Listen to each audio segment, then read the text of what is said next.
Hello বন্ধুরা, আজকের ভিডিওতে আমরা অত্যন্ত গুরুত্বপূর্ণ ও শিক্ষাপূর্ণ একটি ঘটনা জানব। কেন আল্লাহ তাআলা হযরত মূসা আলাইহিস সালামকে মানুষের মাংস আনতে বলেছিলেন। গল্পটি প্রথমে অদ্ভুত মনে হলেও এর ভেতরে রয়েছে গভীর শিক্ষা। হযরত মূসা আলাইহিস সালাম আল্লাহর একজন প্রিয় নবী ছিলেন।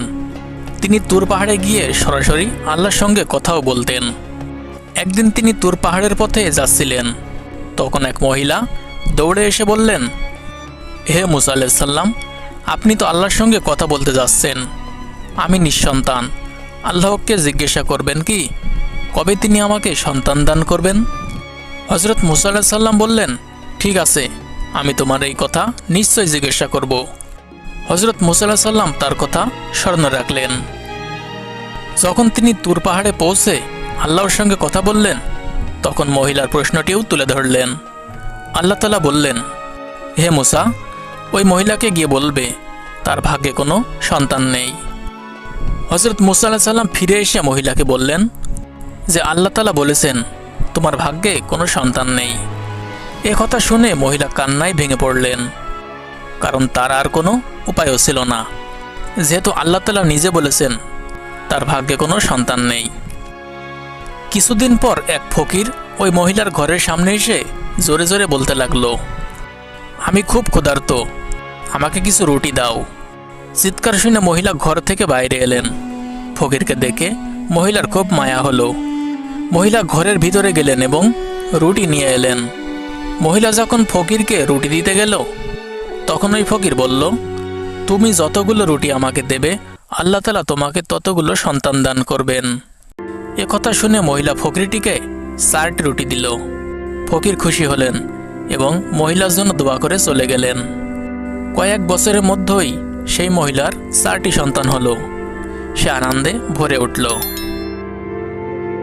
একদিন হযরত মূসা আলাইহিস সালাম সেই মহিলার বাড়ির সামনে দিয়ে যাচ্ছিলেন।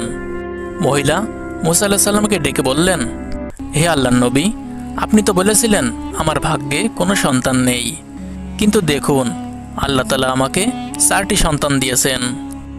এ কথা শুনে হযরত মূসা আলাইহিস সালাম অবাক হলেন যে আল্লাহ তাআলা নিজে আমাকে বলেছেন তার ভাগ্যে কোনো সন্তান নেই, কিন্তু বাস্তবে তো তার সন্তান রয়েছে। এর রহস্য কি? তিনি খুবই ব্যাকুল হয়ে পড়লেন। হযরত মূসা আলাইহিস সালাম আবার তুর পাহাড়ে গেলেন এবং আল্লাহ তাআলাকে প্রশ্ন করলেন, হে আল্লাহ, আপনি তো বলেছিলেন ওই মহিলার ভাগ্যে কোনো সন্তান নেই, তবে এখন দেখছি তার 4টি সন্তান রয়েছে, কিন্তু কিভাবে? আল্লাহ তাআলা তখন বললেন, হে মূসা, আমি তোমাকে অবশ্যই উত্তর দেব। তার পূর্বে তুমি একটি প্লেট ও একটি ছুরি নাও এবং মানুষের মাংস এনে আমাকে দাও। মূসা আলাইহিস সালাম এই কথা শুনে বিস্মিত হলেন। অতঃপর আল্লাহর আদেশ মানলেন। তিনি তার বস্তির মানুষের দ্বারে দ্বারে গিয়ে বললেন, আল্লাহ মানুষের মাংস চেয়েছেন, আল্লাহর জন্য তোমাদের শরীর থেকে মাংস দিয়ে এই থালাটি ভরে দাও। তার কথা শুনে কেউই রাজি হলো না। সবাই নিজের ব্যথা লাগবে ভেবে পিছিয়ে গেল। মূসা আলাইহিস সালাম খুবই চিন্তিত হয়ে পড়লেন। বুঝে উঠতে পারছিলেন না তিনি এখন কি করবেন। শেষে এক গরিব ফকির হযরত মূসা আলাইহিস সালামের কাছে আসলেন এবং বললেন, হে আল্লাহর নবী, আপনাকে এত চিন্তিত দেখাচ্ছে কেন? তখন মূসা আলাইহিস সালাম সবকিছু ব্যাখ্যা করে বললেন। ফকির সাথে সাথেই বলে উঠল, আল্লাহর জন্য হলে আমি অবশ্যই আমার শরীর থেকে মাংস দেব। সেই ফকির হযরত মূসা আলাইহিস সালামের কাছ থেকে ছুরি ও থালা নিলেন এবং মূসা আলাইহিস সালামকে জিজ্ঞাসা করলেন, আল্লাহ দেহের কোন জায়গার মাংস চেয়েছেন? মূসা আলাইহিস সালাম বললেন, এটা তো আমি আল্লাহর কাছে জিজ্ঞাসা করতে ভুলে গেছি। এবার সেই ফকির নিজের দেহের বিভিন্ন জায়গা থেকে মাংস কেটে প্লেট ভর্তি করে দিলেন। অতঃপর সে ব্যথায় কাঁপছিল, কিন্তু আল্লাহ তাআলার জন্য সে সব করতে প্রস্তুত ছিল। হযরত মূসা আলাইহিস সালাম সেই প্লেট ভর্তি মাংস নিয়ে তুর পাহাড়ে গেলেন। আল্লাহ তাআলা বললেন, হে মূসা, তোমার বস্তিতে যাওয়ার কি দরকার ছিল?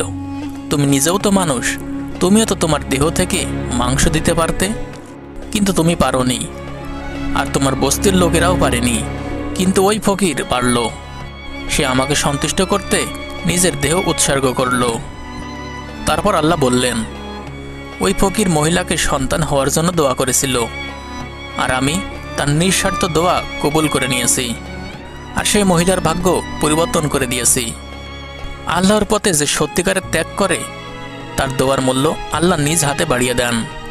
আল্লাহ তাআলা বলেন, শোনো, আমার জন্য যে নিজেকে বিলীন করে আমি তার কথায়ও তাকদীর পরিবর্তন করে দিই।